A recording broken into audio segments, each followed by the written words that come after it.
Hello guys, good evening. Good to see you guys here.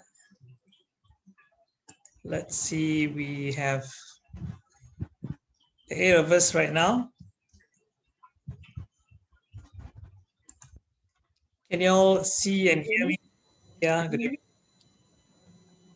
Can you hear me? Yes, I can. Good. Uh, can you all hear me or not? Let me see. You can put in the chat box, guys, if you can hear me, or you can even unmute yourself and say hello to me.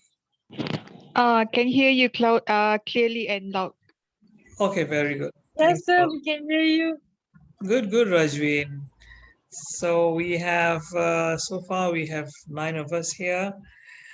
Before the rest come in, just want to check with you all, how many of you have been coming for this is my 4th session, actually. This is my 4th week. And anyone who has been following me for all the 4 weeks? Twice. Twice, huh? Okay, right. Some of you, how many of you here coming for the first time? Maybe you can put in a me so I know that you're here first time. Even if you miss all the previous sessions, it's okay, because every time I speak on different topics, they all standalone topics actually. Okay, Amy is the 3rd time. All right. So Jimmy, yes, of course. You just became my new Facebook friend, and thanks for joining me. Jimmy is actually an OSHA trainer. For those of you who don't know, OSHA, Occupational Safety and Health trainer. Am I right, Jimmy? He's formerly working with Plus.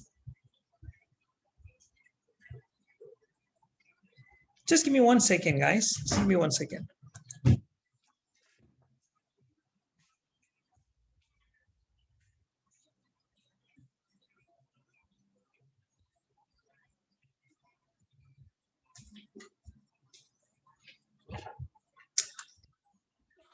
Okay, I'm back. Any questions you all have for me from the last one?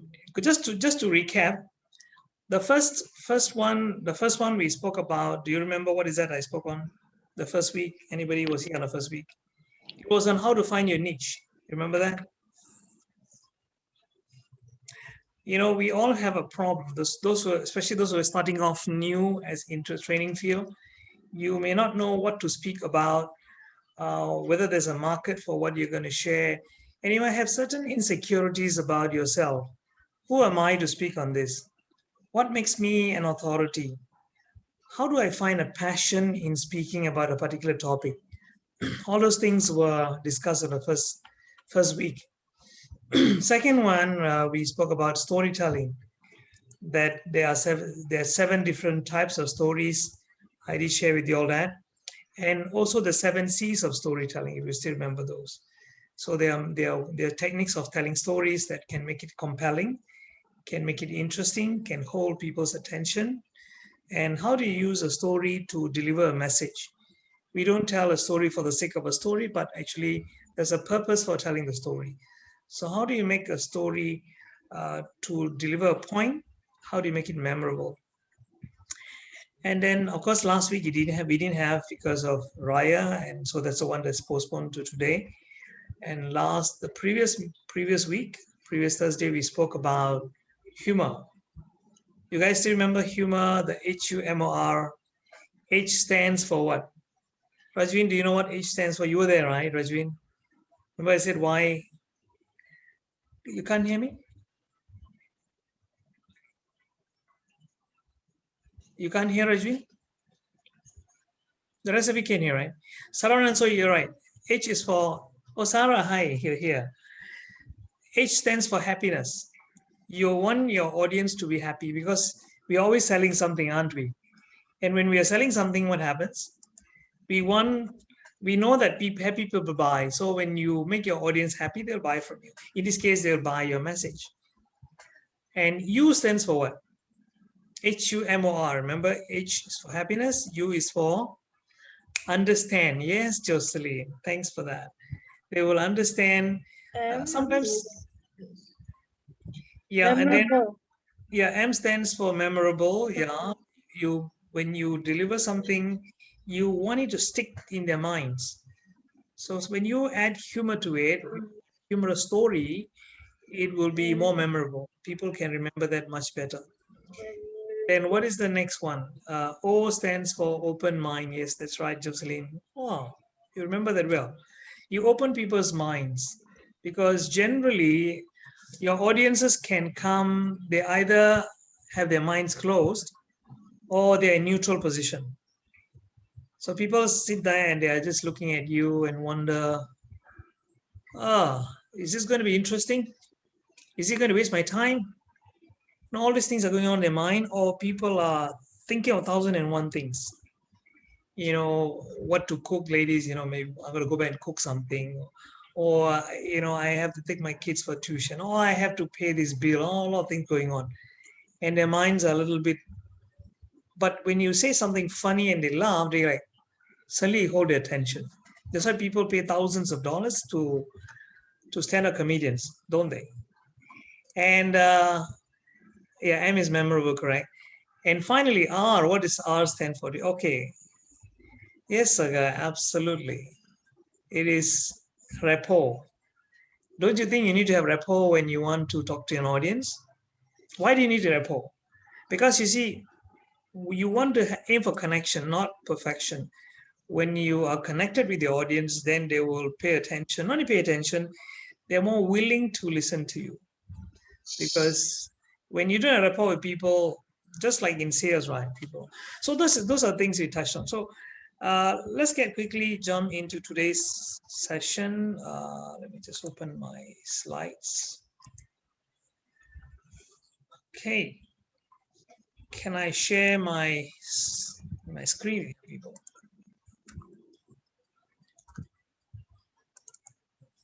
Okay, this is today's presentation. Let me just open. Can you see it? Can you see today? Let's check here. Yes. Week four, and today's topic is actually how to give knockout presentations. How many of you like to give presentations that are memorable, that are outstanding, that are awesome? People come and say, Jocelyn, you really hit it out of the park, man. It's amazing. How many of you like to do that? Just put in the chat box so I can see your.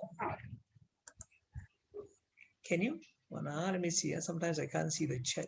It's kind of funny. I know. Okay, put in a me. So if you like to, okay, yeah, I can see some people who are responding. All right, good. Everyone here. Okay. Oh, Ratna, you're here. Hi. All right, I can see some. Christian, you're here. Shoba. Oh, okay. Some of my good friends are also here, right? So good to see all of you people here. So today I'll be touching on how you can actually. One second. Let me just move this a little bit. Okay. Okay. Sometimes I have this challenge of moving my presentation around. Okay. Good evening. Good evening. Hi, Kim. Nice to see you.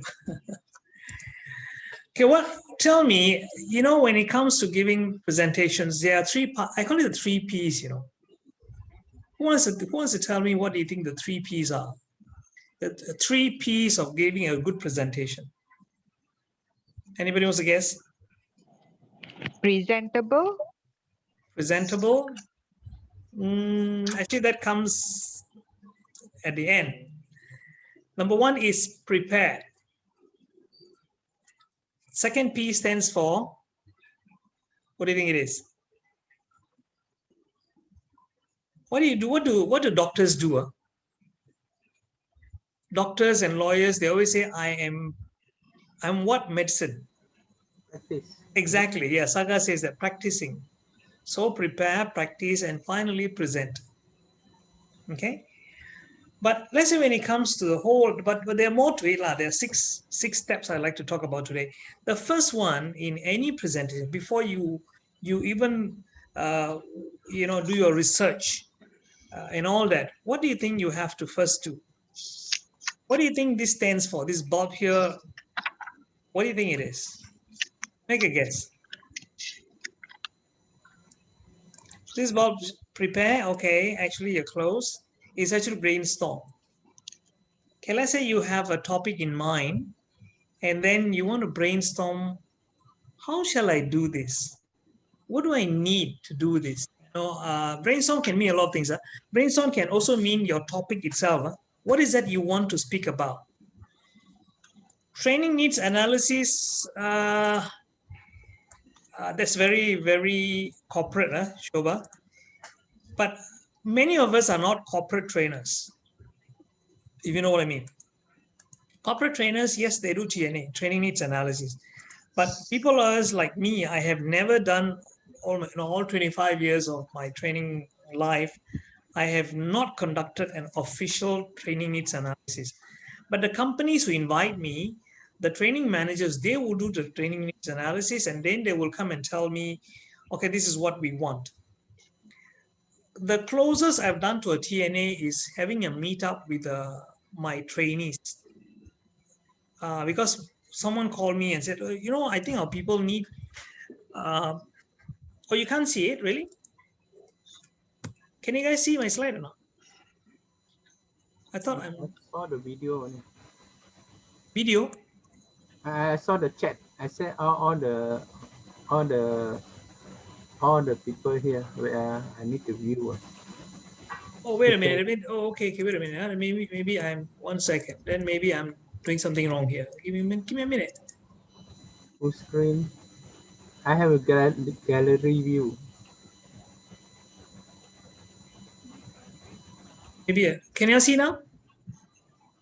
Ah, yes. Oh, okay. Sorry. Okay, then okay.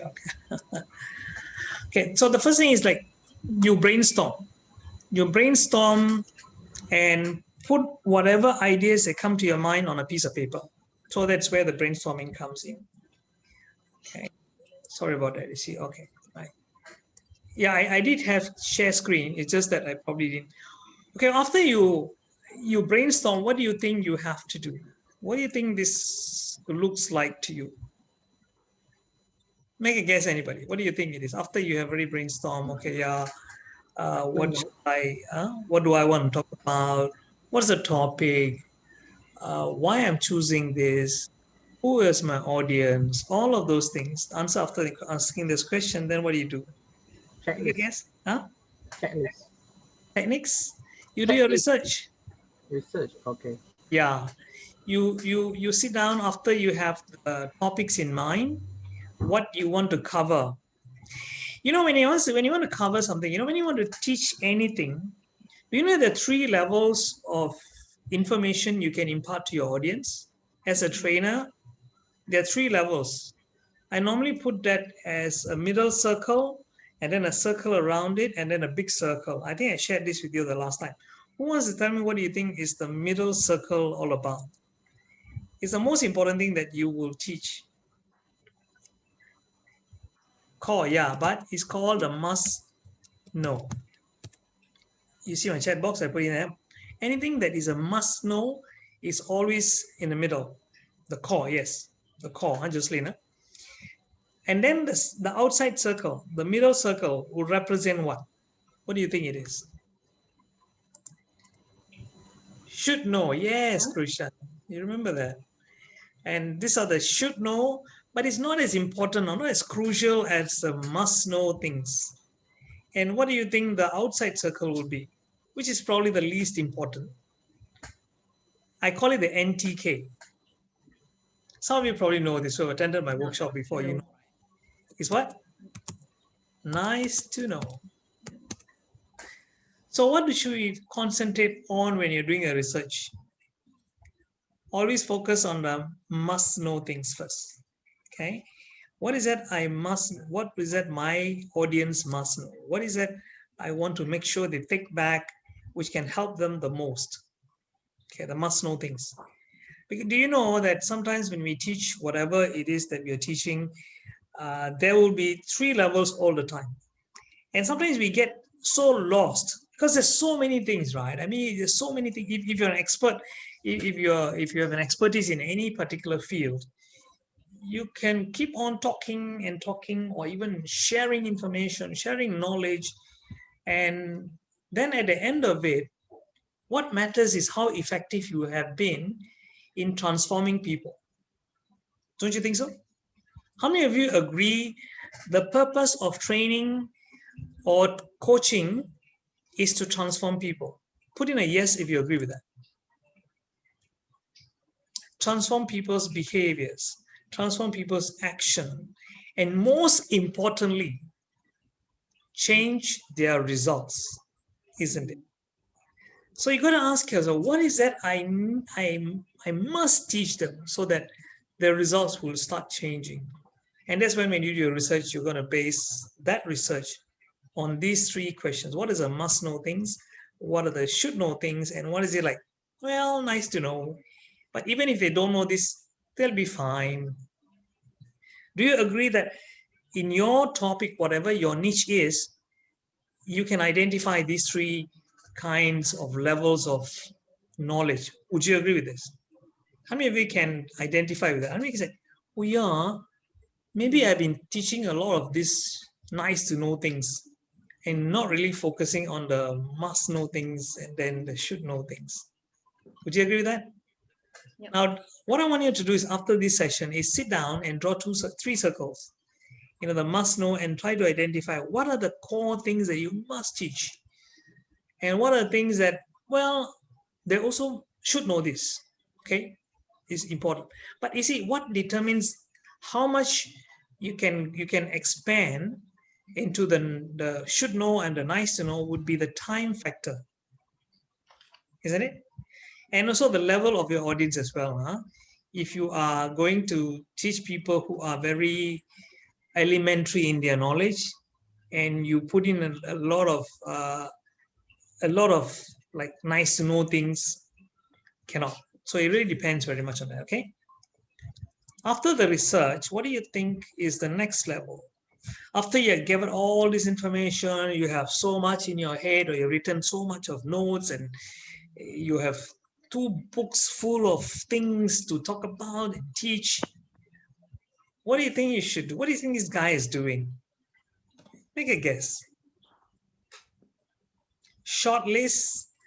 Kim, of course you know. Kim is a public speaking trainer for kids, by the way, and she's also my good friend. Do they understand? No, Jimmy, that's already going so far already. Kim said it properly. She said, organize. You got to organize the information, because, see, if you don't organize it, what's going to happen? You're going to be so kalangkabu, right? You're going to just keep on talking. Oh, yeah. That. Oh, sorry. I forgot to mention just now. Let's come back to point number 2. Oh, yeah. Wait. The point number 7 first. People, do you know, if you yourself are confused, they are going to be lost. Would you agree with that? So what's the best thing to do? Remember, ladies and gentlemen, remember this. The best way to teach something is to simplify it. Would you agree with that? Would you agree that the simpler you make it for people, the more effective you are? Isn't it? In fact, one of my TTT trainees who's still going through my coaching, she's going through my coaching now, and she'll be going through again next month. She called me just now because she's preparing a presentation. So she said, I want to call my presentation "The Butterfly in Us." I said, okay. So she said, I'm going to teach people how they can bring out their best. Like from caterpillar to butterfly, that kind of concept. I said, yeah, that's nice. Then she said she's going to show Nick Vujicic. If you know Nick Vujicic, the man without the hands and legs. He was born without, totally no limbs. He's just got a small, he call it drumstick. Yeah, Jocelyn, that's right. She said, I'm going to show his, and then going to ask them, tell them his story, and then she gave me some ideas which are a little bit confusing for me. So I said that, okay, let me show you. Afterwards, I share with you all a method by which I have used Nick Vujicic stories, but in a simple way. I'll share that with you guys. So what you do is, when you organize, you will make things easier for people to understand. Okay. What's the next step? Okay, let me also give you guys how to organize content. One simple way to do that. One is that you can start with this way, what's called sequential. Let me give you what I mean by sequential. Let's say you're doing sales training. In a sales process, is there a sequence, ladies and gentlemen? Yes or no?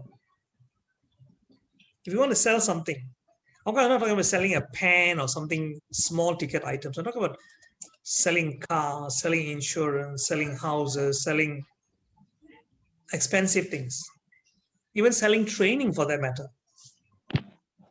Yeah, there is a sequence. Yes. Who can tell me what is this first part of the sequence will be?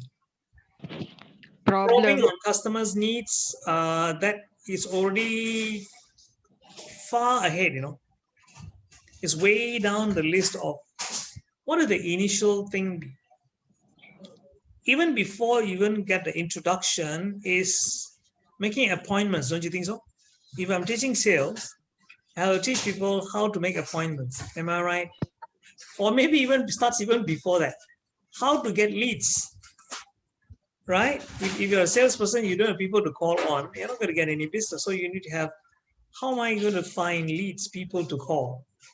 And after you have taught them how to get leads, let's say on social media or whatever it is nowadays, the whole way of doing sales has changed, right? I still remember the time when I was advertising the newspaper. So I don't advertise the newspaper anymore because it doesn't work. And then how to fix appointments. So you teach people, okay, guys, the first part of today's sales training is about how to get leads, how to get people to call on.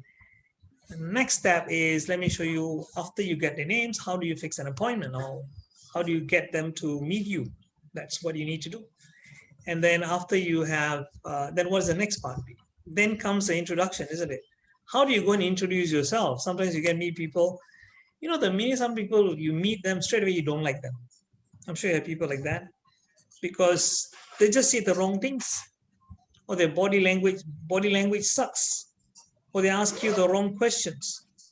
Have you seen them? They just come there and say, they think they must do small talk. Because it's not small talk, right? Start talking about politics lah, about COVID lah, about vaccination lah, all kinds of things. They talk about all kinds of things which can be irritating. Yeah.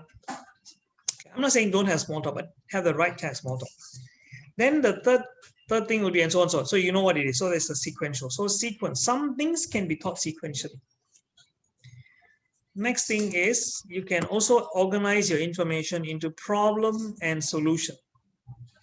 Now talking about problem solution, let me share with you all one. Let me see. Just give me a minute. I can see if I have that.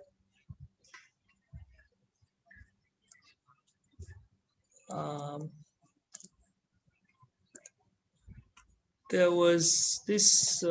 Give me 1 minute. I'm going to share with you all one participant of mine who went through my training. Okay, I'm going to show you what he says about what he learned from me. Okay, I'm going to stop this share so that I can share that one with you all.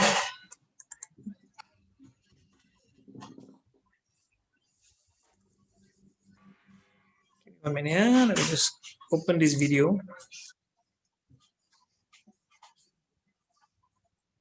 Can you all hear the sound?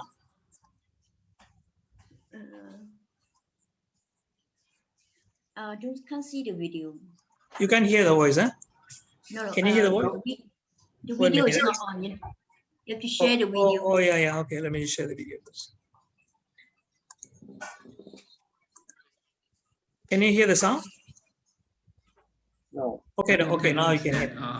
That we can use I can, in our daily life, not necessarily as in training, but also when we share to the others. We can also apply all these techniques, and also in presentation, I've learned from Mr. Jaya. There's a lot of small techniques that Mr. Jaya shared with us, how to improve our training.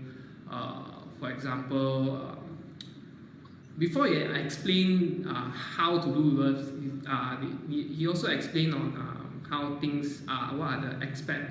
For example, on training, he will explain to us what are the different types of learners and how we encounter the problem. For example, visual audio learners, we need to speak more, we need to have more attenuation, things like that. So Mr. Jai is a great trainer in the sense of he gives us a problem and then he demonstrates us a solution, a way to tackle the problem.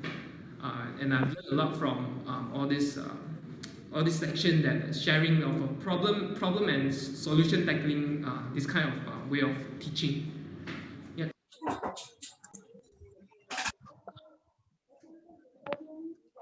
Okay, did you guys hear that? Yes. You can see this now, right? You can see my slide, right?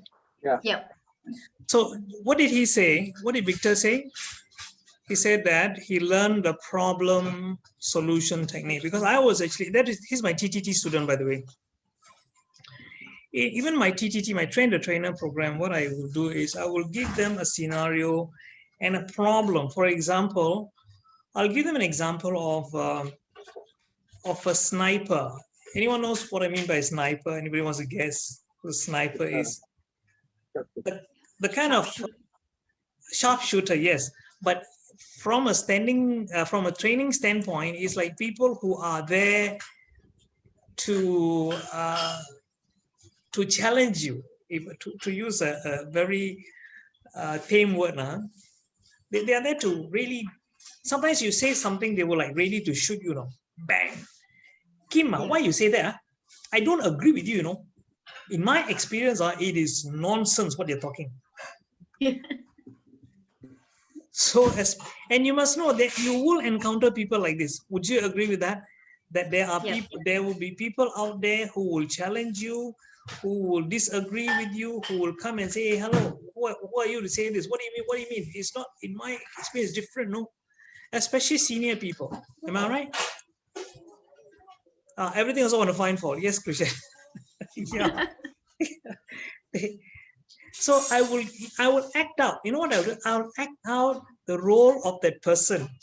So I say, okay, you guys, you say something, and I'll like, hey, nonsense lah, come on lah, no lah, wrong lah, stupid lah, come on lah, crazy lah.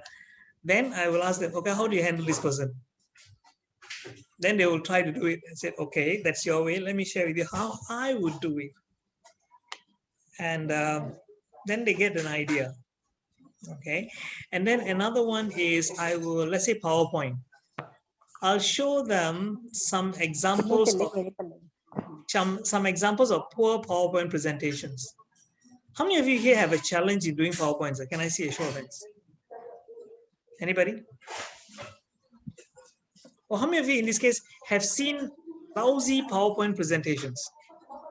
Those that you sit down there and say, oh my God, how can be so silly, put in the font size so small, I can't even read, or the color combination is so yucky, or they have a word, but not a picture there. Have you had this experience? Yep. Yes. Have, right? Okay. So I share with them the problem, and then I share the solution to them, because no point giving a solution for a problem that does not exist. So you got to highlight the problem and show them why it is a problem, and then give them the solution. Better still, ask them to solve it. So how would you solve it? And they'll get us, okay, now let me show you how I would probably do it. But please be very careful when you're talking to adult audiences. Never put them down. Even if their solution is not good. Wait, I think there's someone whose audio, I have to mute it.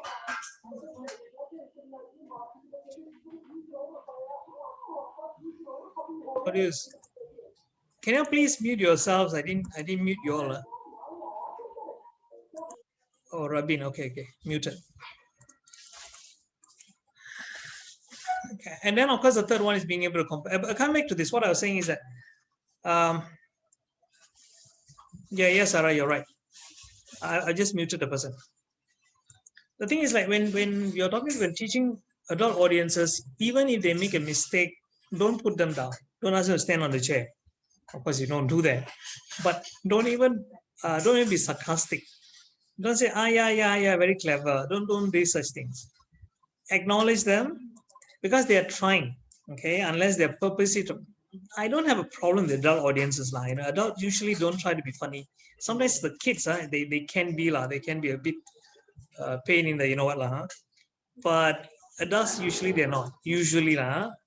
Unless they don't like you. That's why, remember, I said rapport is very important. Aim for connection, not perfection. When your audience, members of your audience like you, they will not challenge you so much. Even if they challenge you, that means they're sincerely asking for help, not challenging for the sake of challenging you. Okay, finally is a compare and contrast. This is where you can show people this is one way of doing it. This is a better way of doing it. For example, when we talk about adult learning and children learning, children learning is called pedagogy and adult learning is called andragogy. So we'll give people a comparison where we talk to people and ask group discussions. Ask them to come up with what they think how the children learn and how adults learn, and then you can compare and contrast. Okay, one more thing I want to share with you all is this. How many of you here are familiar with this thing called mind maps? Personally, I think I've shared this with you all that I'm a trainer today is because of mind maps. Because 25 years ago, someone asked me to come and give a talk on mind mapping in Ipoh, my hometown, and say, can you come and give a talk on mind maps, please? Actually, I said no. I said I'm not confident enough to speak in front of so many people. Not many, like about 50 of them. But I said no way, I can't. That time we don't have PowerPoint like this. We still use the OHP. Remember the overhead projector, the transparency you put on the. And I was like asked to speak about that. I said, I can't. But they didn't let me go and finally end up talking about mind mapping. And it is in Bahasa some more. And that was the starting of my so-called speaking career. And today I'm talking to you people. Can you imagine that? And this is an example of where this is in Zulik Pharma. You guys know of Zulik Pharma? I was training them when was still face-to-face. This is about 2 years ago, 2019, I believe, where I was teaching, and they are using mind mapping to present. Okay. Next one is, produce a lot. So with this organic product, when we produce so many of this, of course we will of course do a lot of okay. Then next one, okay. Next one is, let me share with you what mind mapping can help you do. I'm not going to teach you guys mind mapping today, but I'll just lightly share with you what it is. Mind mapping for me and for all of you can also happen is like it can help you in planning. You can plan your presentation, you can plan your time, you can plan a whole lot of things. Because you can use it to present as well. You can take notes, make decisions, and think creatively. Let me share you this experience I had. Once I was in India a few years ago, and I was asked to do a presentation, not a very long one, about 2 or 3 minutes. It's not even a presentation, just a speech. Because you see, what happened was it was a movie launching event, and our company happened to sponsor not the complete event, but a portion of the event was sponsored by us. So I was there in Chennai, and there were a lot of famous actors on the stage sitting there, and then they invited me to come and say a few words in Tamil. And I knew that I'll be asked to do that. So I went up there and I gave a short speech, thanking the various people and saying a few things and coming down. Then You know what? My cousin happened to be there, and he came up to me and said, "How come?" I said, "How come what? How come you spoke so well? How come you were like flawless?" I said, "Really? I was flawless?" He said, "Yeah. You look so confident." Then I took out a piece of paper and showed him, "This is my secret." And he asked me, "What's that?" That's called a mind map. You know what I did was, before I went, because I know I'm going to be called, right? So I took a small piece of paper. I did a small, tiny mind map of what I'm going to say, who I'm going to thank, how I'm going to start, how I'm going to end. Although it's a 3 minutes presentation. And I went up there and I just put that on the lectern and I spoke. And you know what? It really saved my life because I felt so confident. Not because the mind map was there so I can refer to it, but if I just get lost, you know, two things can go wrong with the presentation, ladies and gentlemen. You know what is it? Number one is you forget what to say. Would you agree with that? How many of you have like, this experience? Are like, what if I forget what I'm going to say? Or you might have actually had this experience of don't know what to say. Second thing is where you read a presentation totally. And when you read a presentation, it can be boring. Would you agree that reading is probably the most boring thing you can do to an audience? How many of you have like either walked out of a presentation or taken your phone and delete all old messages when somebody is reading a speech? Have you done that? Yes. When you know tuan-tuan dan puan-puan sekalian, saya ingin ucapkan ribuan terima kasih. The minute they do that, you go, oh my God. Or you'll tell the guy next, hey, tell me when the police finish talking. Oh, I gotta have a smoke lah. You're yawn. So you can overcome such things. And this is a lifesaver, ladies and gentlemen. Let me share this with you. A mind map, for me, it's an excellent tool. Another thing is it can help you to make decisions. Make decision as a trainer. Make decision in terms of what activities to put in. Another thing is, you know something, you know, when we plan our presentation, it's not about what you're going to teach. It's also deciding what not to teach. Because when you brainstorm, you got so many things. Wow, I can't cover all this. But we normally make the mistake of, you know what? Let me say what me included. I used to do this. Trying to put in too much into each presentation. You know what I mean? How many of you are guilty of this? I also have this experience where I actually recently, not too long ago, a couple of months ago, I was doing a trainer course where I invited a friend of mine to do a presentation on branding and social media. You know what my friend did now? She packed in so much of information into a 5 hours program that my students or my audience, they came back and said, yeah, you got a brain hernia, you know. Cannot really.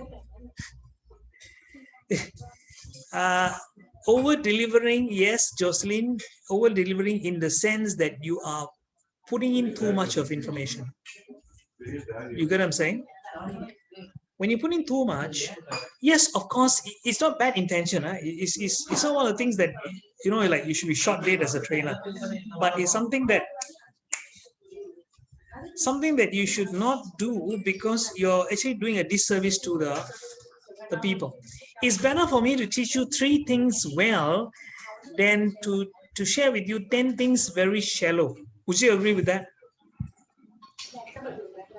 Would you agree that it's if I learn 3 things, and it's just like I suppose in martial arts also, you know. Do you think so? You know, in martial arts, some people they specialize in one particular kick, you know? And they anybody here fan of boxing? Anybody watches boxing? You all know Mike Tyson, right? Those of you not so young people. Mike Tyson. Do you know his style of boxing? I'm one of his fans lah. Whether he's a good guy or bad guy, but I tell you, he's a legend. If you ask me, he's a much better boxer than even Muhammad Ali. Would you agree? Do you think so? Muhammad Ali even win some, lose some. Huh? Mike Tyson, No lose one. During his heydays, if you remember, he was the youngest champion and mostly knockout. Yeah, always KO. Yes, Jimmy, you're right. Mostly KO or TKO. In case you know, TKO is technical knockout.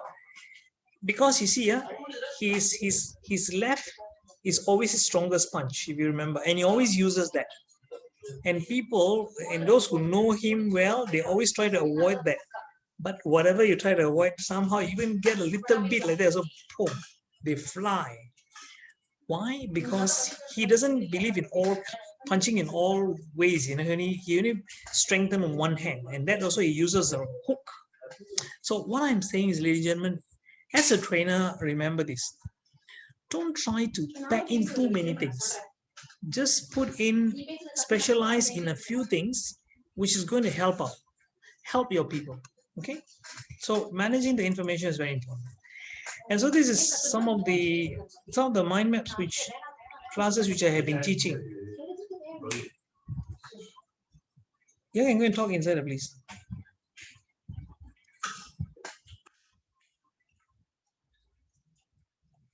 Okay, this is another group where I was teaching. This is Tanchong Motors. If you guys know Tanchong Group, can you see how well they have done these mind maps? And would you believe that each of these mind maps were done in 20 minutes?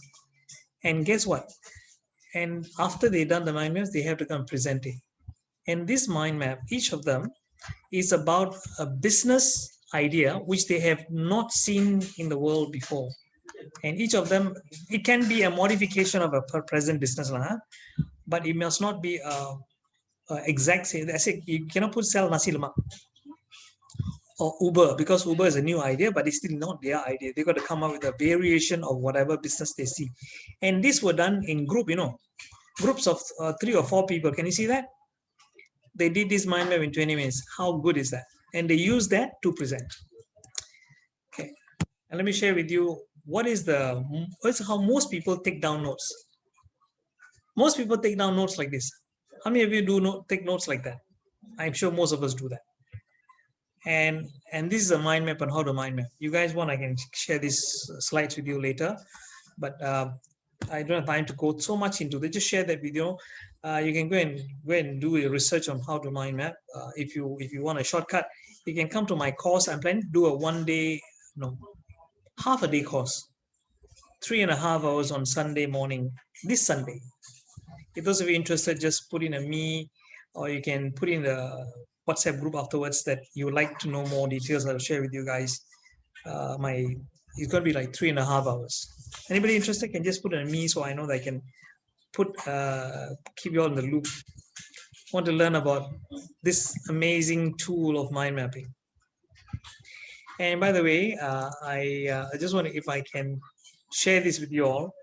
A mind map is, okay, thanks for all of you. I will put that in the chat box, or rather in the WhatsApp group, the details. If you are in the WhatsApp group, right? Anybody not in the WhatsApp group, you can add yourself afterwards. I'll give you the link. And this is what you can use, the questions you can use on a mind map to get answers to. And by the way, I just want to share with you, this is a mind map which I did personally, which I use it for a presentation. Anybody here heard of Focus Point? The specs company. It's a franchise. So this is my mind map. I did this. Is it nice? Say nice now. Okay.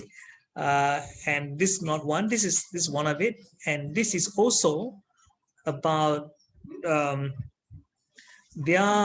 CSR program, which is called Mind Your Own Vision. So this is what I did. It took some time for me to do it, but this is what I did. And I gave it to them because this is also given to the standard 6 students of some Chinese schools to show them how mind mapping is done. But then it's not just about mind mapping, it's also branding for this company. Okay. Right. Okay, by the way, I just want to share this with you that I'm also a licensed trainer for Tony Buzan's mind mapping. I got my license in 2012. And by the way, I paid not a small amount. I paid 20K to get this license. So I don't know what I'm not going to charge you guys that much. Okay, right. There'll be a small fee. I'll share that later on with you for the half-day course. Okay, just let's recap. Huh? The first thing was, remember what you have to do when you do a presentation. What's the first thing? Remember or not? Who can tell me what's the first thing you have to do? Remember we talked about brainstorming. First you brainstorm. After that, what do you do? After brainstorm, you research. Remember? Research. After you research, what do you do? Oh, Organize. Am I right? yeah. Yeah. And after you organize the information, what do you think this is? This room here will give you an idea what the next point could be. Structure. Very close, very, very close. Let's say this is an empty room. So you came and what did you do? You Decorate. actually decorate. In other words, you design it, isn't it? Am I right? Yeah. So you design it by putting the furniture this way. You put the clock here, you hang these things here, you put a plant there. So, interior designers, what do? They design. So similarly, when you are going to present, when you are going to deliver, before you deliver that, you have to design your presentation. And when you design, this is when you put in the activities, the stories, the humor, uh, group discussions, case studies, whatever that is going to add value. Because if you stand there and just read your PowerPoint, then, well, it's just another lecturer or just another speaker. Because majority of people who present, I can say 90% of presenters, they just read PowerPoint. I'm talking about people who do it for a living. Sometimes managers, you go to any companies, they just read PowerPoints. That's because that's the only way they know. But you and I, who want to stand out, who want to be known as a market leader, who want to brand ourselves differently, so you have to design it so that just like this beautiful room, your presentations stand out. People come and say, "Wow, oh my God, Sarah, you are awesome. I can't get enough of you." Isn't that what you want? And let me give you some examples of what you can do to design in a few minutes. Okay. And what do you think finally it is? What do you think these people are doing? I'll come back to design afterwards, but what do you think these people are doing? First of this is actually the final thing before you actually present. Not sure. Practice. Yeah. Or Molly said it. Yes, absolutely, Jocelyn. Yeah, you practice. You practice it. Okay, you might say, but where do I practice? You can practice by doing a dry run. You have your PowerPoint, right? So mentally you can run through the PowerPoint and decide, okay, this is what I'm going to say here. This, you can have a script. You can use a mind map. You do a mind map, you can just do it in point form. This is what I'm going to say. Here's what I'm going to say. This is the activity I'm going to put it in. Andragogy is for adults. Pedagogy is for kids. Okay. But the word andragogy was coined by a person by the name of Malcolm Knowles. Okay. When you go through the TTT in HR Dev, you'll learn all that. Anyway, you practice until you get it down pat. So that when you go and stand in front of the audience, yes, absolutely, andragogy is for adults. When you stand in front of the audience, you don't get lost. Otherwise, you can even practice on small audiences, or do a Facebook or do a Zoom meeting free of charge for people, or charge a small fee. Let's say you're going to do a big presentation. Maybe you say, okay, hey guys, I'm going to do a 2 hours presentation, and it's only 20 ringgit or 10 ringgit, whatever it is. Or you make it free, because sometimes free, sometimes people don't appreciate.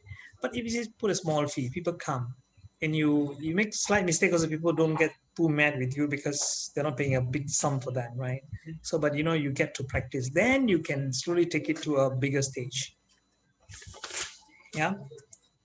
Okay, now let me come back to designing activities. Any questions you have, Amir, before I go into how to design certain activities? These are activities I used in my training.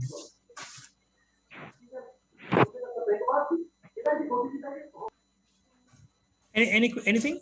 Anybody wants, you can chat, you can put in the chat box if you have any questions for me.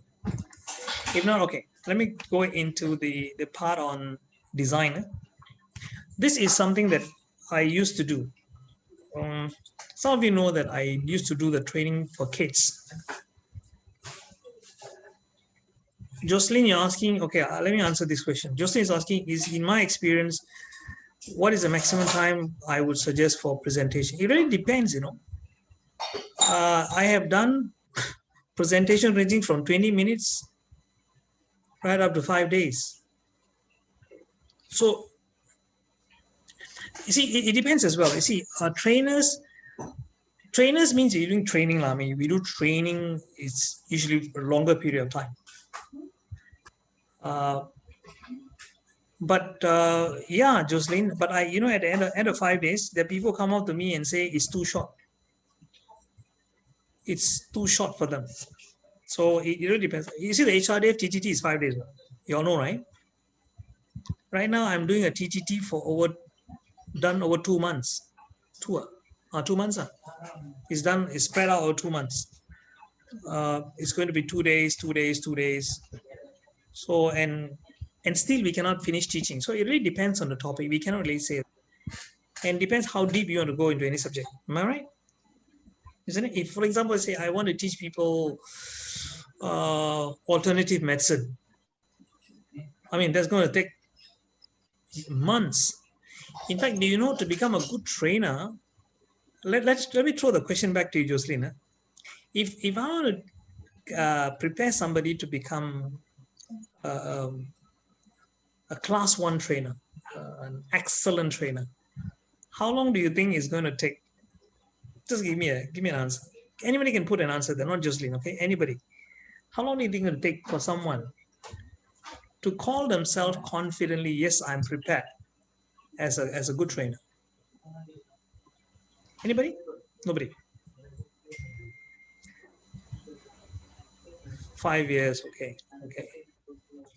Shobha also 5 years, okay. Jocelyn 6 months. But you know the HRDF TTT? How many days is that?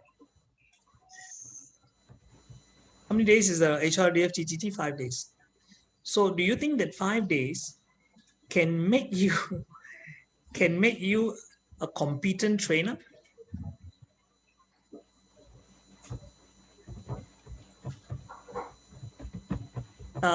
Sarah, you say what? Training you attended by how many days you attended? 5 days or so, right? Yeah. So it's not enough to make you a trainer. So to answer your question, Jocelyn, it really depends. Yes, Rush is only the fundamentals. Absolutely. It doesn't prepare you to be an independent trainer.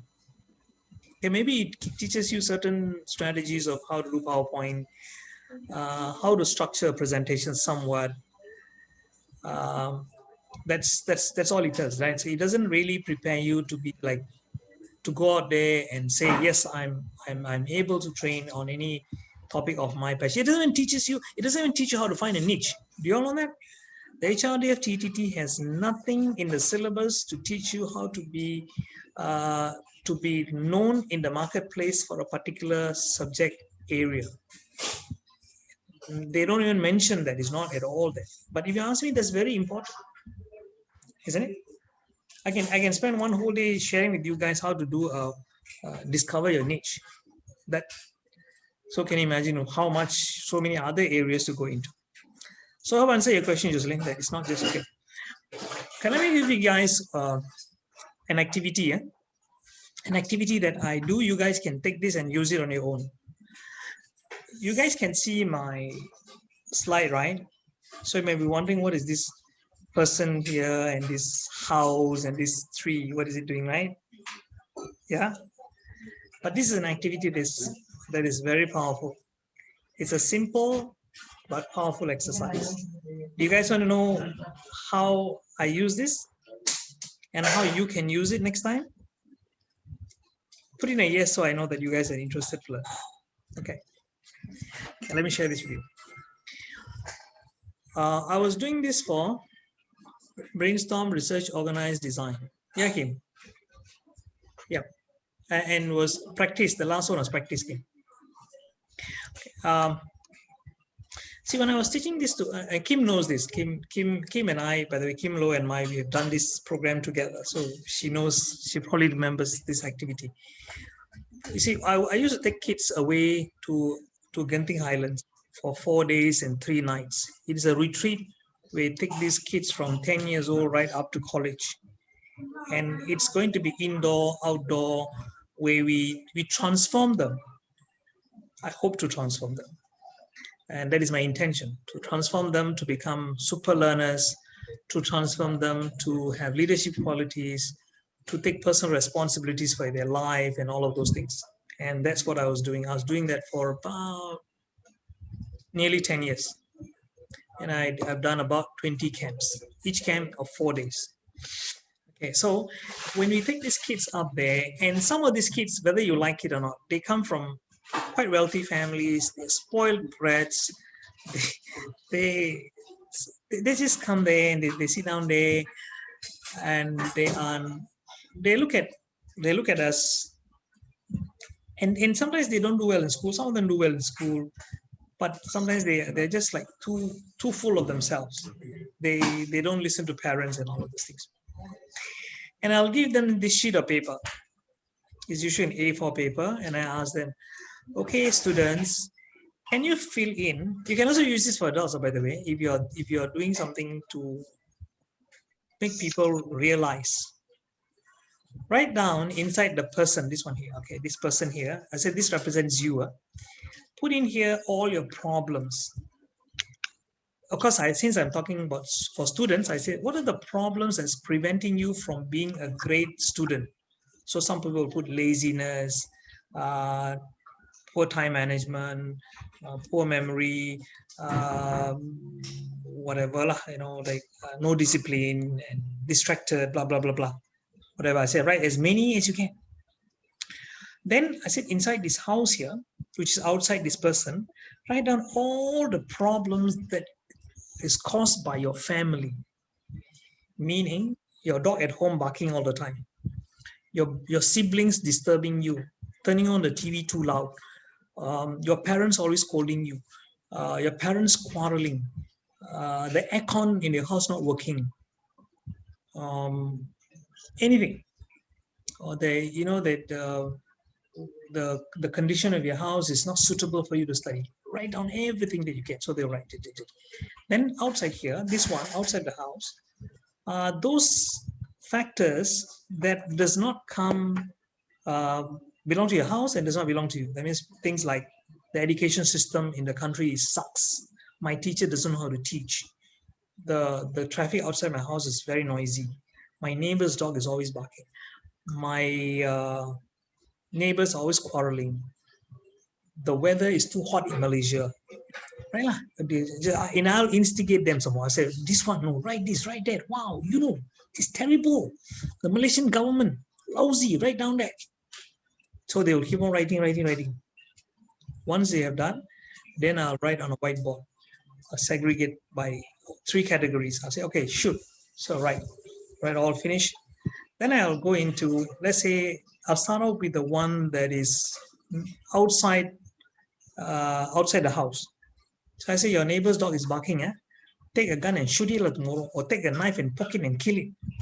Maybe the kids will be looking at, your neighbors are always quarreling, and go and shout at them like idiots. Shut up, lah. Then, the traffic outside, just put a stop sign there, tell the traffic to take a diversion. I'll give them weird suggestions if it's staring at me.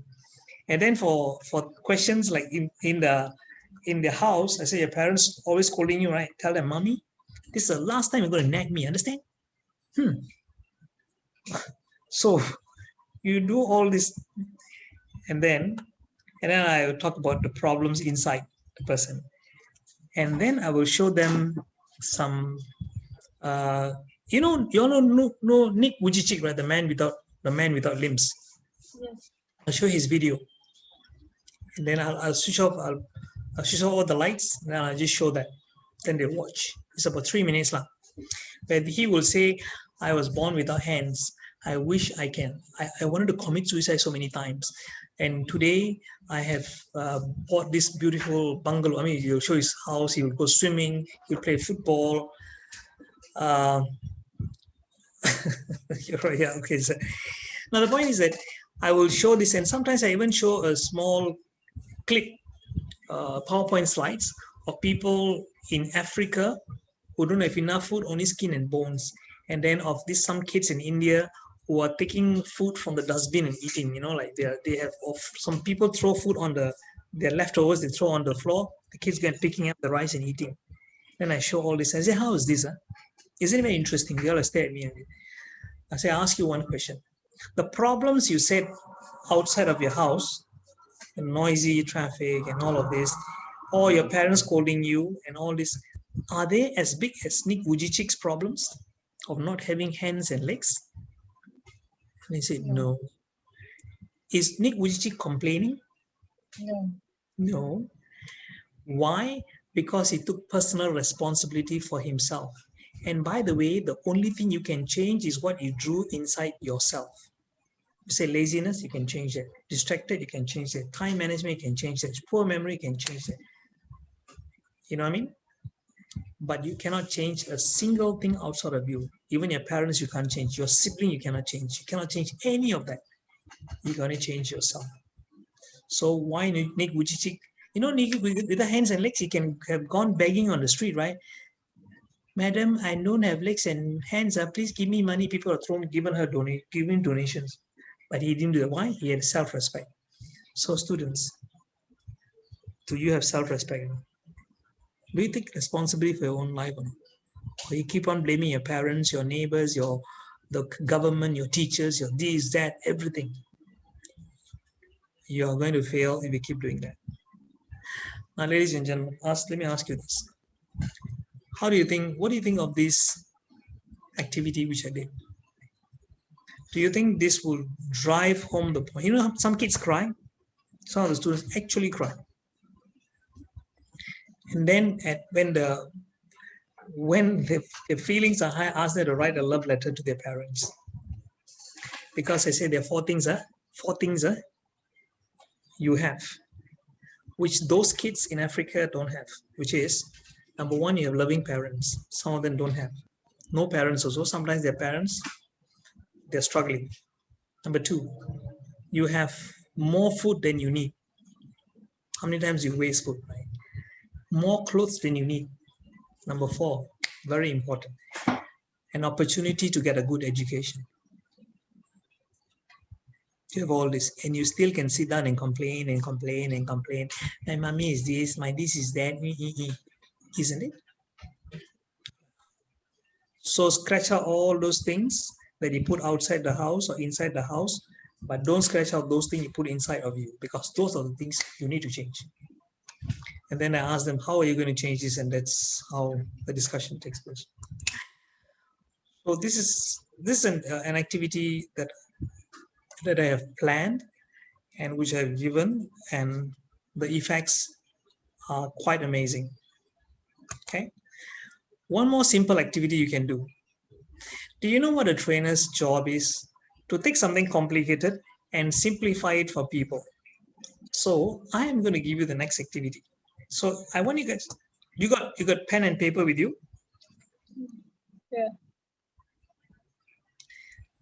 Yeah, Kim, you probably would find it useful because you handle kids as well, and this is the effect is amazing.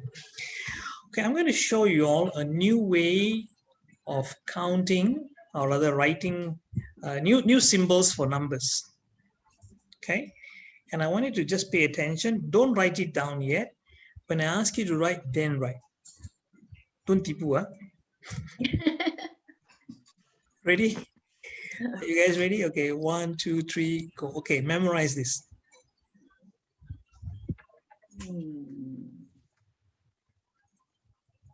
So this is a memory test for you. Okay, done? Okay, now take a piece of paper and write down all the 10 symbols.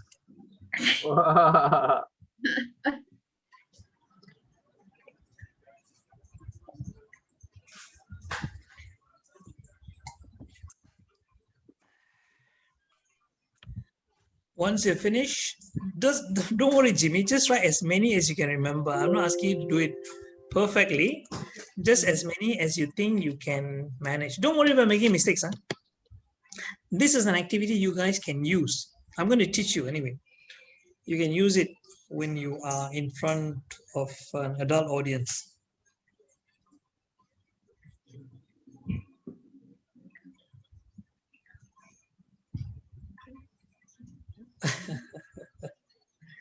You see, different people got different numbers. Some of you said you got 2, 4, 6, 8, 10. You got 1 and 3. Okay, are you guys ready to check your answers or not? You guys want to check your answers? Yep. Ash, Kim? Okay, let's check answers. Tell me how many you got correct.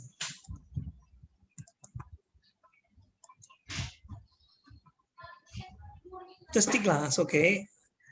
Lok says Jocelyn got 2, okay. Sarada got 3. Okay, 3, 2, 7. I think the highest seemed to be 7. Muhammad says 7, okay. All right.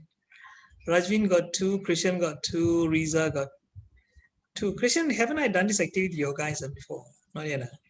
Okay. No, not this activity. Not this, okay. Okay, now I want you guys to pay attention again. Okay, look very carefully. Look very carefully. And this time, I think you will be able to get a higher score or get all correct.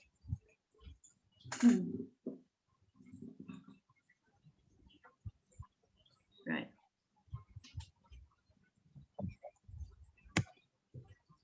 Okay, now try again. What is that? Try again. Try again to get the same thing. Got it? Now do again. Did you get it? Did you get a hint? No. Don't write the alphabets. Just write the 1 to 10. Got this? Oh. You got it now? Okay, now do it again. Okay, try it again. Write on a piece of paper and then check your answers.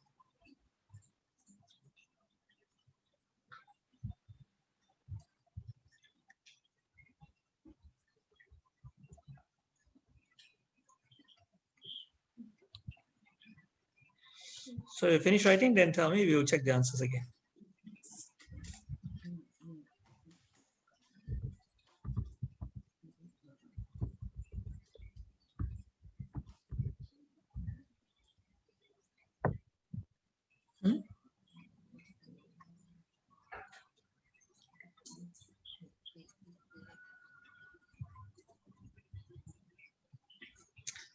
Okay, finish or not? You want to check answers or not? Still doing. It's a sequence.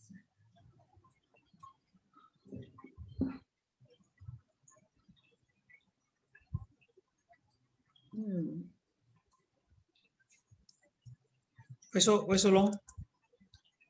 Can get all 10, Rasha? Okay, good. Okay, all of you saw the pattern. If you saw the pattern, then you will get all 10 easily. Yeah. Kim, I think you got it right. No, I got. You didn't get it. Okay, you see. Let me share this with you. Okay, maybe because I put it. This is a 1. Yeah. This is the 2. This is the 3, and this is the 4. Can you see the box? Yeah. And this is 6, 7, 8, and 9. So can you see? This is the 1. This is the 2. This is the 3. I'm sorry. This is the 4, the 5, and the 6, and the 7, and the 8, and the 9, and 10. Of course, I remember the X. Got it, all of you? Okay. It's like tic-tac-toe, if you know how tic-tac-toe is. You know tic-tac-toe, right? You just draw 2 lines horizontal, 2 lines vertical. So you write 1, 2, 3, 4, 5, 6, 7, 8, 9, and that's how the box comes in. Now, you can use this activity. I use this activity to show people Sometimes in life, things that look very complicated doesn't have to be complicated. You can use this when you're teaching customer service, when you're teaching sales, whatever subject you're teaching, you can show them. You're teaching public speaking. You can use this. Hey, public speaking can seem very complicated, very scary, something that I can't do. But when I show you, when I break it down to you, then you'll be able to do it. As simple as that. Isn't it, Kim? Yes. Can you see how you can use this? In fact, the rest of the week can also see how. This is how you get people to buy in when you train. Because otherwise you go just jump into your subject. People are little like, why should I learn this? Oh, is it complicated? Oh my God, I don't think I can do this. And then when you show that, you see, isn't it easy? All I have is you just need someone to come along and guide you. And I am the guide. I'm here to help you, to learn, to break something complicated or seems complicated, which is actually not, to give you step by step so that you're able to do it easily. And that's my job. And that's how we get buy-in from our participants. Guys, you find this useful? If you find this useful, just put in yes. Put in a yes if you found this an activity which you find you can use, and you can use to engage people. You know, because remember, we always have to engage our audience, because the most important thing is the connection. It is not perfection. Yeah, it's also fun. Yes, Kim, absolutely. And that's how you engage people, right? To make it fun, isn't it? When you make fun, people like fun. People don't like boring stuff. People don't like PowerPoint. Oh. I'm not saying you shouldn't use PowerPoint, but use PowerPoint purposefully. If you see my PowerPoints are done with a PPR. I use PowerPoint with a purpose. I don't simply use PowerPoint just for the sake of putting to help me to remember what I'm going to say next. Because I already have in my mind what I'm going to say or what I'm going to teach. But the PowerPoints are just there as a support. It should not replace me. But for some trainers, the problem is they use that as to replace them. Yeah. What do I do this kind of activity? There's not anything that helps people. I don't know whether this can come under game. Some people like to call it games, but this I don't think is a game actually. Activities that engage people are basically engage to teach. That's all. You see, sir, this definitely not role play. This is not storytelling. So it's like, well, you can call it brain teasers. Yeah, Jerry. Yeah, you can, but don't just give brain teaser for the sake of the brain teaser. You have a message behind it. You guys think? See, when you train, every activity that you do, they must have a purpose. And the purpose must be in alignment with what you want your learners to achieve. If not, then you have failed.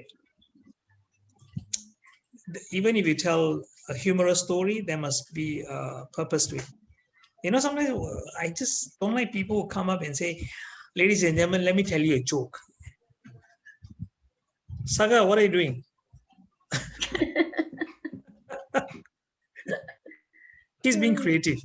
He's doing a brain teaser here. Yeah. Saga Devan.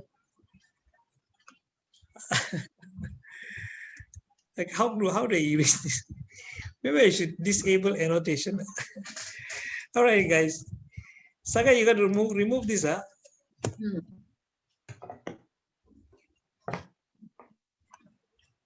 Okay. Saga can remove or not? Cannot. Wait, let me text him and see. He can't hear me, I hope. I think okay, finally he did. Okay, ladies and gentlemen, question to you. In any presentation, there are two very, very important parts. Who want to tell me what those parts are? Don't know. Check me, no man. The most memorable, yeah, the beginning, which is Title. Okay. the opening, isn't it? Opening. Your opening is very, your opening should make people like this. Title, yeah, but how you opening? Yeah, opening and closing. Yes, Risa, absolutely. Does your opening make your audience do this or not? Hmm. How would you like your audience to do this when you're opening? Like, question is, how many of you have watched James Bond movies?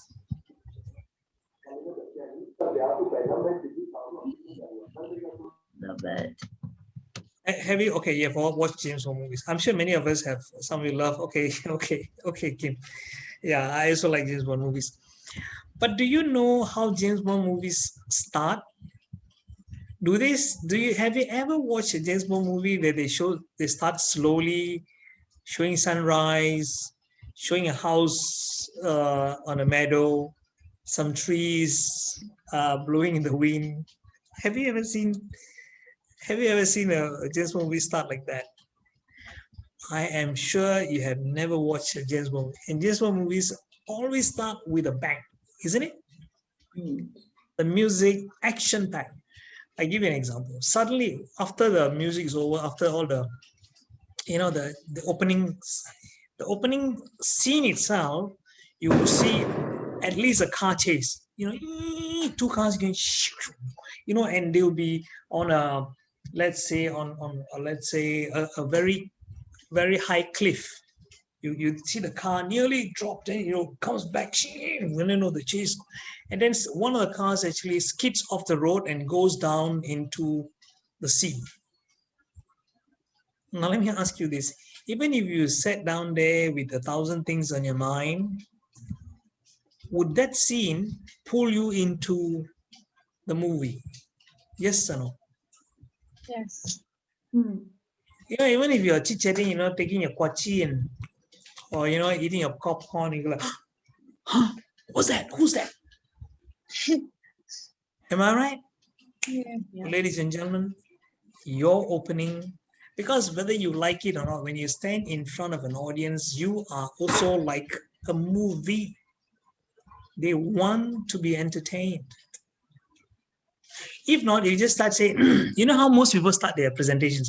Let me say, hello, good morning, everybody. My name is Jaya. I'm here to talk about how to become a trainer. So I'm going to talk to you people about why training is important. Or worse still, I have my PowerPoint and it's written there, train the trainer, or financial planning, or in my case, memory techniques or mind mapping. And say, ladies and gentlemen, my name is Jaya, and today I'm going to talk about I'm talk about mind mapping. But my name is J Raman Srinivasagam. It's all on the screen now. Hello. Why should I have to read that again? Isn't it how most people say? Or people say, let me talk to you about I'm from the insurance industry. I want to talk to you all about how insurance works. I come from AIA, which is 129 years old in the industry. People don't give two hoots about it. Okay? And don't come and say, hi, my name is Jaya. That is the least interesting thing that people want to hear. Or my topic is this. Don't say that. Okay, I'll give you an example. If I'm going to teach people about memory or mind skills or mind mapping, you know what's the first thing I'll ask them? Go and say, raise your hands if you like to make better use of your brains. What do you think people in my audience will do? All of them raise their hands. And raise your hands and say, if you not only like to make better use of your brain, but also have fun in the process, say I. They say, yes, I say, fantastic. Ladies and gentlemen, that's what I'm going to help you do. In fact, I've been doing this for the last 25 years. And I've gone to so many countries. I've helped many people to become super sharp, work more effectively, to learn faster, to become more creative. And that's what I'm going to do that for you people by the end of my session. Good morning. My name is Jaya. You see, I didn't even say start with good morning. My good morning comes later. I thank them. Good morning. My name comes last. You get what I'm saying? My name could be or whatever. I know it could be Christopher or whatever my name. That's the least important. So you must hook people with what they came there for. They came to learn about their mind. So if I am teaching financial planning, if I come and say, ladies and gentlemen, good morning. Today I'm going to talk about manage your finances. All right. And as you can see, I'm a financial CFP, Chartered Financial Practitioner or a planner. And you see, I got 25 years of doing this and blah, blah, blah. I work here and I got MC, got 3 A's and 2 B's. Very important. Exactly. Who cares? Don't give all. Have you seen people put their photograph? And the worst thing you can do is you're standing there, put your photograph on a PowerPoint. And you know what you do? People start comparing. Is it really you?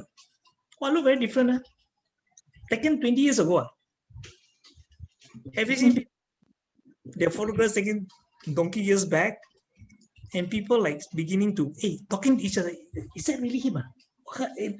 Oh, the hairstyle last time better. This one not so good, her hairstyle. You have distracted, you just shot yourself in the foot. So don't ever put a photograph because people can see your face, or put another face there. Okay, that's one. So remember this. Always open. Okay, talking about financial planning. What financial, if I'm doing teaching financial planning, you know what I can do? I can teach people like this. I can start off by, ladies and gentlemen, raise your hands if you'd like to become a millionaire in the next 5 years. What do you think that will do to the people sitting there? Rush, you never put your photograph. I always stand in front. Yeah, exactly. Yeah. What for do that again? Yeah. But Rush, I ask you a question. Have you seen people doing that? Have you seen trainers or speakers put their mugshot on their PowerPoint even before they start? See that, right? So no need. Don't waste time. Another thing, please. I personally don't believe this.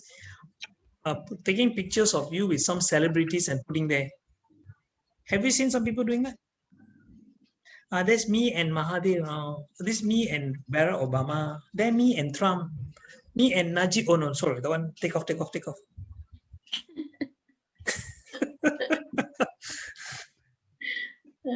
People don't give a damn about that unless. Okay, let me give you this up.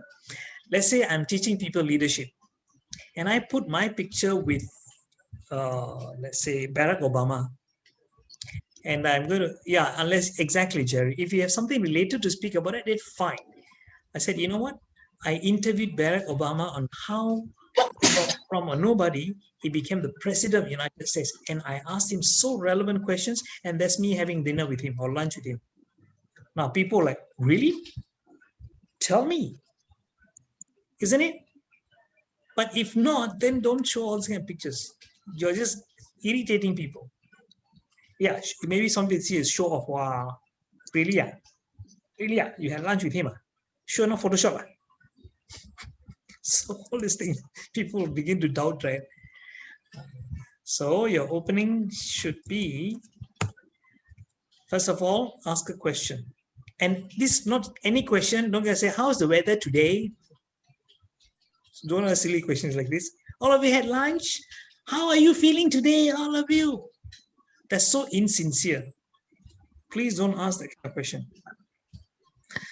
Ask a question that is relevant to your topic, which is enrolling, and the question answer must be yes. Don't go and ask a question where the answer should be no. How many of you have problem? No, how do I say? How many of you don't want to become? How many of you what's that? How many of you cannot save money? Something like that. So, where answer is no, no, they can say. They say yes. Sometimes some people say, how many of you are Smart. Because some people think like, I'm not so smart. No. Don't ask again question. Ask them, how many of you like to become a millionaire? If they're coming for a financial planning workshop, because people coming for health, don't ask how you're a millionaire. I give it, take care of my health. Hello. If they come for health, they say, how many of you like to enjoy excellent health? Can I see a raise of hands? So ask an enrolling question where the answer will be a yes. Make sense? And I suggest two questions. One, raise your hands. I always like to use it. Some people say, how many of you would like to? Okay, fine. But I would like to say, raise your hands if you like to. Because you're getting them to take some action and you're getting them involved right from the start. Make sense? Second question, will you say, raise your hands and say I. Say I if you like to be able to run a marathon in 1 year's time. Say I. Say I. So it's I. Great. Let's get started. And in fact, I've helped people who lost 30 kg in the last 6 months or whatever it is. Then you get credentials. Then why you? Okay. Next question is results. What have you done? What have you helped people to achieve? Because you don't want to say, oh well, how many of you like to do that? Yes, of course. Okay, good. Let me get started. Still not so good. You share with them certain results you have achieved. Then now you're enrolling people. Wow. Next thing is only when you thank them for coming. Thank you for coming. Good morning, everybody. Introduce yourself. My name is Rush A. Or my name is Robin Kaur. I lost 0 exercise. Really, Russia. Okay, you can use that too as an example. So introduce yourself and then explain to them why. Now here you can put in some credentials. Let's say I'm going to talk about heart health. I can say I'm a cardiologist. For the last 20 years, I've been helping people to have a healthy heart. Oh, really? Okay, I'm listening to you. Honestly, I just read a book on how to have a healthy heart, and now I'm coming to share with you. I can read the book myself. Okay, right, guys. So closing, how to close? Okay, Danny, no problem. You can excuse yourself. Summarize what you have done or whatever points you have said. Reiterate your opening phrase. For example, I said, say, how do you like to be a millionaire in 5 years? Next 5 years. And ladies and gentlemen, I've shared with you the exact steps. If you follow, you will be able to become a millionaire in the next 5 years as well. If you just follow the steps which I have shared. So it could be the opening statement, you're just reiterating that. And finally, call them to action. Ladies and gentlemen, let me ask you to do, let me share this with you. If you want to reach that goal, this is all you have to do. Point 1, point 2, point 3. And with that, I am sure you will be the millionaire. Okay, ladies and gentlemen, I have now come to the end of my presentation. Who did this line here? Anyway.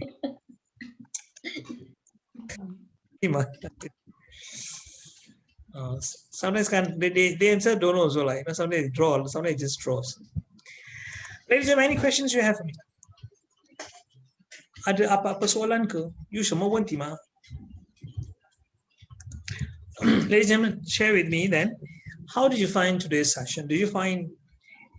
Tell me one takeaway you have got from this week 4 of I got 2 more weeks to go. You can ask me certain questions, and I will, as a trainer, in this profession of training and speaking, if you can state what your difficulties are, I will take it and I will see. I don't guarantee you can answer the questions, but I'll do what I can to help you to understand better. So just put in here. Throughout the whole session, the background very noisy. Is it? On my end, is it? Sorry about that. Sometimes I know it's because I'm doing it at home, and sometimes from next week I think I'll do it from my office. Shobha, okay, good that you got opening and closing tips for PowerPoint. Nail the Chinese. 不是很多啦，一点点可以啦。Hey, but I speak Cantonese well. 我是讲广东话咯。In virtual, use thumbs up emoji. Yeah. Actually, thanks, Kim. We'll do that. Jocelyn, what's the most effective number of days? It really depends, Jocelyn. I really cannot say, right? Well, okay, let's put it this way, Jocelyn. What is the topic that you want to cover? Learn how to be creative. Okay, Sarah. Purpose of training, must know and should know things. Okay. You're from... not necessarily from ebook and speak Cantonese, but I happen to grow up in a Chinese environment. That's why. So yeah, 我隔離全部都係廣東人嘛，所以要學到咯。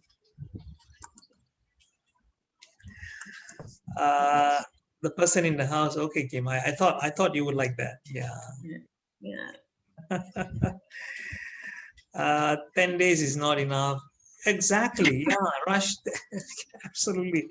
You see, the question is like the topic. You really cannot say there's no hard and fast rule, about how many days. Even if you guys saw the Panjana, last year everybody's talking about the Panjana.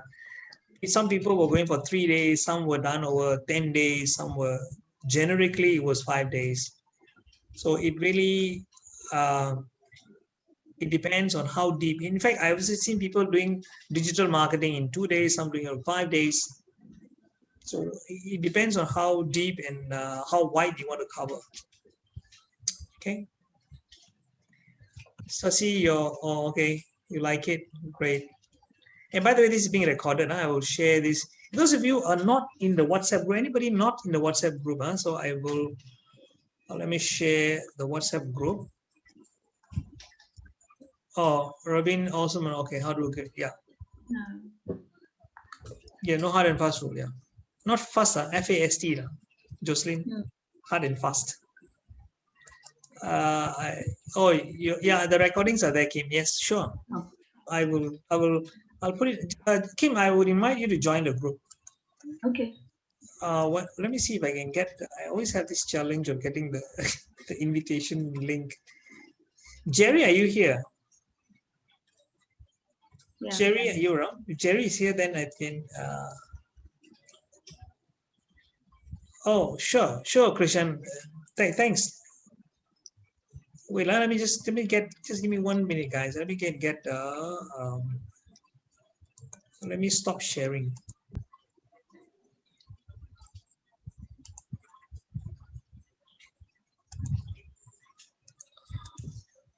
I can't seem to go to the WhatsApp group.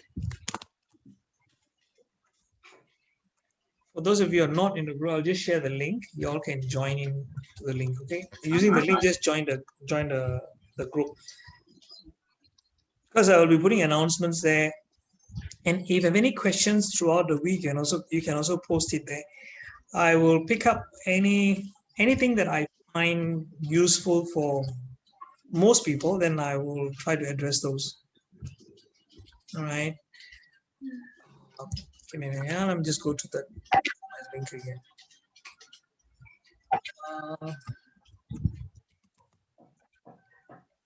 Paid to speak. By the way, the group is called Get Paid to Speak. Some of you are already joining. Okay, you already joined. Okay. Someone said, okay. Thanks, Sarah. You joined. Okay, thank you, Sarah. Okay. You tried to join. I could like to join a WhatsApp group. Sure. Okay, please do join. Okay, so Sarah is one of my participants in the last session we did in December for trainers. Okay, is there. The link is there. If we scroll up, you can see. Jimmy? No. No. Is it in the WhatsApp? Yeah. No, it's in the chat. Here in the chat, actually. Yeah, you can see in the chat. Yeah, in the chat. You can see in the chat. It's given here. I'll post it again here. I'm using my computer. Yeah, not a problem. You can still use it. Oh, sorry, I think I posted to No, everyone. wasn't I? Thanks. Yeah, that's the one. what- Jocelyn, you want an example of an anecdote? Anecdote, short stories. Did you attend my session on storytelling? It is there. How many days? Thanks, Sarah. I'm so touched. Okay. All right, ladies and gentlemen. So I can see some very my regulars here. Aina is here. Aina, hi, Aina. Jerry is here, and Mary, and the rest of you. All right, guys. So thank you for coming. It's a pleasure every time I share with you guys. Is appropriate limit for puzzles or mind games related to the program, say for program of 2 days training program? Lily, thanks for the question. I would say there is, it really depends, how there's no like ratio. But I would always say this, it's not, do not overdo anything. Everything in moderation. So it's just like the right combination when you, just like cooking lah, you don't put in too much of salt or too much of curry powder or whatever it is. So you need to have the right blend. As long as you can see that the people are having fun and they are learning. You should always get feedback. As you get feedback, okay, Shobha, every time you get feedback, you will know whether or not you're on the right track. But I will say one thing: do not give very, very long activities. The activities should be short, sufficient to cover what you want them to learn, move on. Because I have seen, let me share this, I've gone to some training, because I also attend trainings, right? And sometimes it gets a little bit overwhelming. And you sit down there and wondering, what is he trying to get at? Huh? If your audience begin to feel that, or you see on their faces, that means you're doing something wrong. That will be my cue. I'm always observant. As I'm training, I'm always observing. I'm just seeing, play by ear, we say that. So, and then if you think that the activity is being draggy, if you cannot do anything to cut it at that particular, next time when you do it again, either remove it or cut it shorter. That's all I can. Okay, Mr. Jaya, thank you. Sure. Okay, Lily. Can you share something on PowerPoint for healthcare promotions and sales? That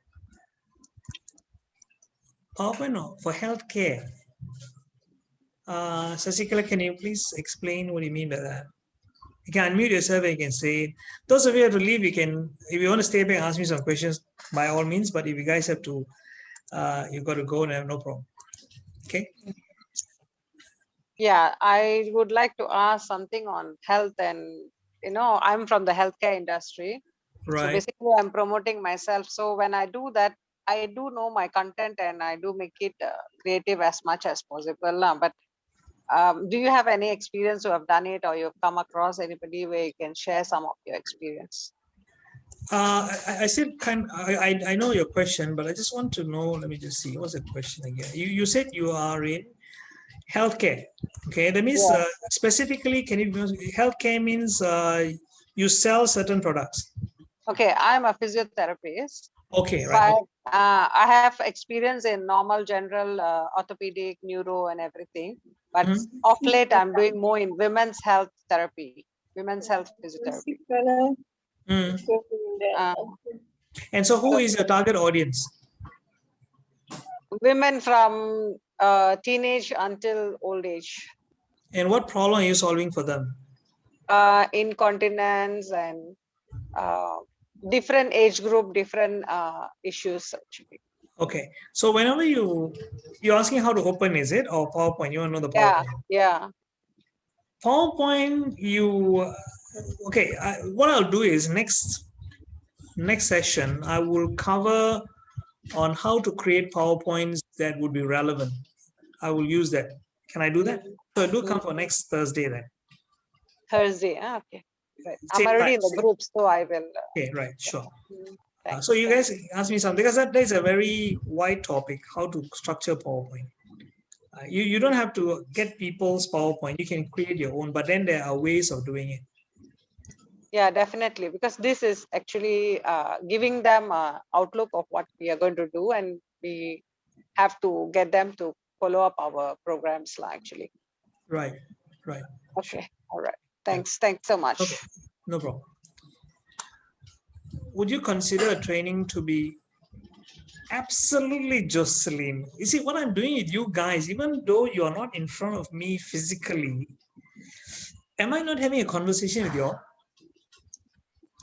Do you know, Jocelyn, that I would actually say that when in front of audiences? I said, ladies and gentlemen, I'm here to have a conversation with you all.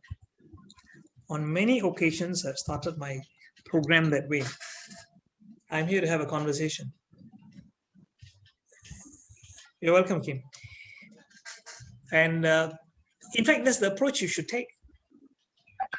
Like you are with you feel as if you're talking to one person, even there are 500 people there. Talk to us and say, what is your challenge? Let me share with you. Of course, sometimes you cannot really have a conversation, but you treat it like a conversation. You will know what are the major problems these people are facing. That means you give them the situation and then you give them the solution. For example, we're doing sales training and say, if I'm teaching people how to sell insurance. Said, how many times have you sat in front of somebody and said that I'm from the insurance industry, and they begin to avoid you? A lot of salespeople have done that. They've gone through that experience. Now, let me share with you how you could probably reduce that kind of reaction from people.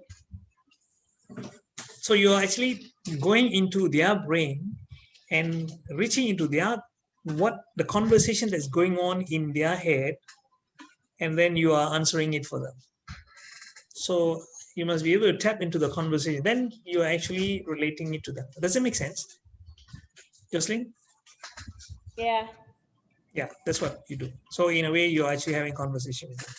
Is there a part whereby you use psychotherapy or psychology on your audience? Actually, a lot of this is actually common sense. You don't have to. You see, a lot of people who go. Are you NLP trained, Jocelyn? I'm planning to. Planning to. Okay. See, these NLP people, they sometimes go a little bit. My opinion, they go a bit too much into this NLP stuff, and everything must be NLP into it. In fact, I have people who sat in my audience, came up to me and said, Jaya, you're NLP trained. That time I was not. Today I'm NLP trained, but that time I was not NLP trained. They say, you must be NLP trained. I said, really? Why do you say that? She said, a lot of things you did is very NLP. I said, huh? How is She said, you ask people to imagine. I said, imagine is a normal thing. What do you mean NLP? You mean NLP came out of the word imagination. Hello. She said, no, but you say you ask people to imagine their future. Because NLP, we do that. I say, okay. Because it's not really psychology. It's just common knowledge. For me, it's like something that we normally do. But if you want to say psychological, we don't really psycho people. But I just say this, just be yourself. Be down to earth, be there to serve. I tell you, you'll be fine. Go out there with a helping hand. I'm here to help you. I'm doing this for you guys. I'm not charging you anything. I just here, ask me any questions. I'm here to serve you in anything. So just be like that. No problem. People will love you for that. So so that leads me to another question. Why did you do NLP then? But why I did, because there's so much of hype about it, and I just like, okay lah. I didn't go through the whole thing. I only went through basic prac only. I wanted to. It's useful to your industry right now, to your training industry.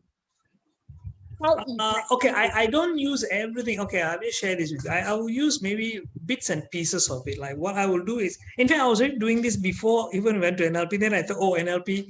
So this came from NLP. Okay, I used to do anchoring. Anchoring. Yeah, I used to do my student seminars. I say imagine think back and think of something good you did and other kind of anchoring thing. So okay, now I have a name for it lah. I didn't know that it was called anchoring. So, but I don't really, because you shouldn't want to manipulate people, right? I mean, I don't want to psycho you to. Let me share with you one experience, Jocelyn.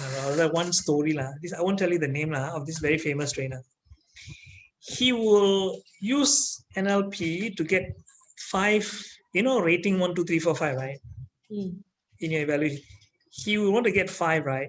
So on the last day, he will use a lot of 5 there. Guys, I give 5 minutes. Come up with 5 ideas. And the first 5 people to do that will get 5 prizes. So people already cycle into 5.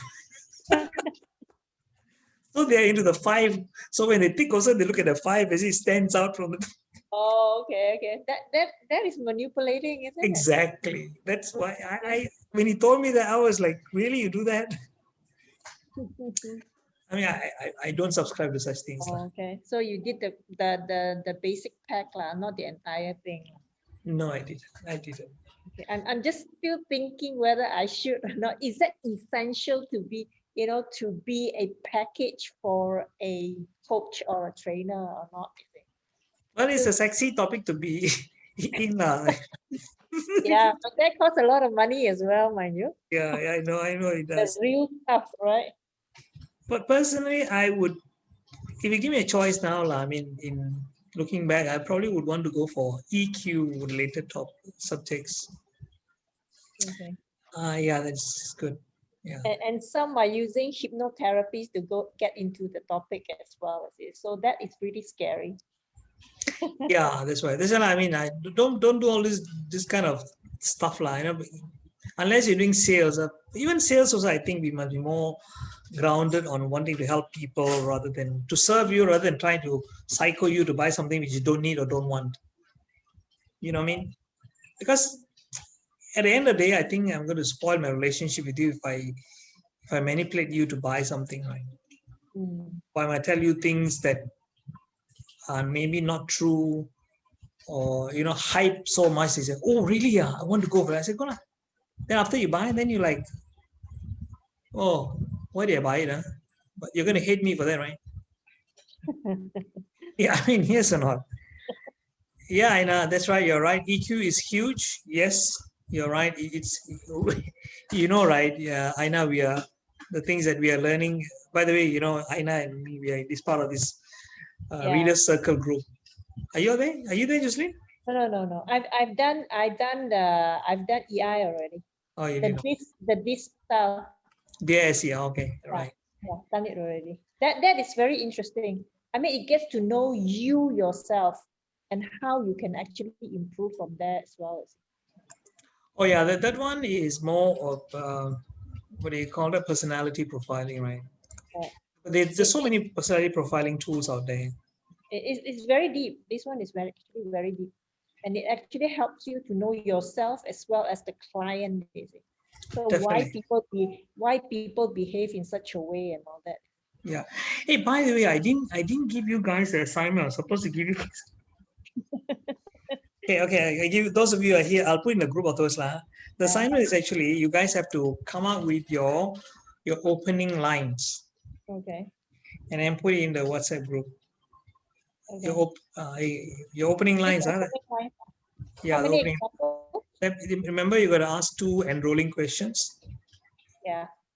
So these 2 enrolling questions, of course, you all will know how to talk about yourself, no need, but at least the 2 enrolling questions. Raise your hands if you like to. Okay. Now raise your hands and say I if you want to. Of course, there are many different ways of opening. I'm just giving you guys one. If there is time next time, I share with you all in future. Some other equally effective ways of opening. You put it in the chat, and don't forget the mind mapping class as well. Yes, I will put in the box, chat box as well. Definitely. All right, ladies and gentlemen. Oh no, I'll put it. So I will put it in the WhatsApp group. Sorry. Okay. All right. All right. So okay. Good night then, everyone. Thanks. Okay. Good night. Bye. Okay. Bye. See you. Bye.